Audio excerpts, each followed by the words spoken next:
ঢাকা বিশ্ববিদ্যালয়ের গণিতের শিক্ষক আদিব শাহরিয়ার জামানের উপর হামলা এবং শারীরিকভাবে লাঞ্ছিত করার অভিযোগ উঠেছে মিরপুর সুপারলিংক কোম্পানির একটি বাসের চালক এবং সহকারীর বিরুদ্ধে।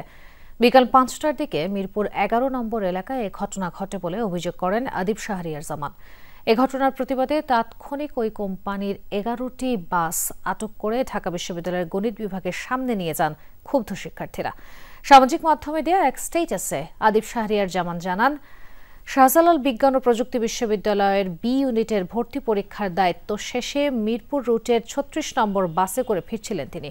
বাসটি মিরপুর ১০ নম্বর সিগন্যালে দীর্ঘ সময় ধরে যাত্রী তুলতে থাকলে প্রতিবাদ জানান তিনি।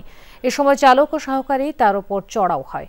পরে মিরপুর ১১ নম্বরে গিয়ে বাস থেকে নেমে বাঁশ দিয়ে এলোপাতাড়ি মারধর করা হয় তাকে।